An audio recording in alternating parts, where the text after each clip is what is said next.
Hi friends, the GOAT படத்தோட Andhra and Telangana ரைட்ஸை Mythri Movie Makers வாங்கியிருக்கிறதா ஒரு அஃபிஷியல் அனௌன்ஸ்மெண்ட் நேற்று வந்துச்சு. And already Tamil Nadu and Karnataka ரைட்ஸை ரோமியோ பிக்சர்ஸ் வாங்கியிருக்கிறதாகவும் தென் கேரளா ரைட்ஸை ஸ்ரீ கோகுல மூவிஸ் வாங்கியிருக்கிறதாகவும் அனௌன்ஸ்மெண்ட் வந்துச்சு. அண்ட் மைத்ரி மூவி மேக்கர்ஸ் ஒரு மிகப்பெரிய ப்ரொடக்ஷன் கம்பெனி. ஸோ அதனால கோட் படத்தை அங்கே வேற லெவல் கிராண்டாக ரிலீஸ் பண்ணுவாங்க. ஆக்சுவலாக அவங்க ப்ரொடியூஸ் பண்ணுற புஷ்பா 2 படத்தை ஏஜிஎஸ் தான் தமிழ்நாட்டில் ரிலீஸ் பண்ண போகிறாங்க. ஸோ கோட் படத்தையும் புஷ்பா 2வையும் அப்படியே ரெண்டு பேரும் ஷஃபிள் பண்ணிக்கிட்டாங்க. அண்ட் கோட் படத்தை பொறுத்த வரைக்கும் எல்லா ரைட்ஸுமே இப்பவே டீல் முடிஞ்சு. ஸோ அனௌன்ஸ் பண்ண மாதிரியே செப்டம்பர் 5 படம் ஸ்மூத்தா ரிலீஸ் ஆகிடும். விஎஃப்எக்ஸ் ஒர்க் பொறுத்த வரைக்கும் எந்த டிலேவும் இல்லாம கரெக்டா அவுட் கொடுத்துட்டு இருக்காங்களாம். ஸோ அதனால போஸ்ட் ப்ரொடக்ஷன் ஒர்க்ல எந்த ஒரு டிலேவும் இருக்காதுன்னு சொல்றாங்க.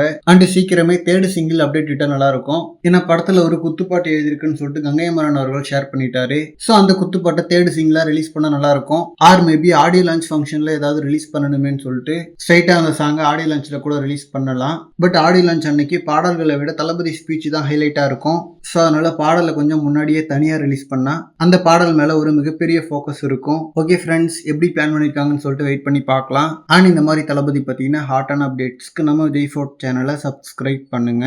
தேங்க்யூ.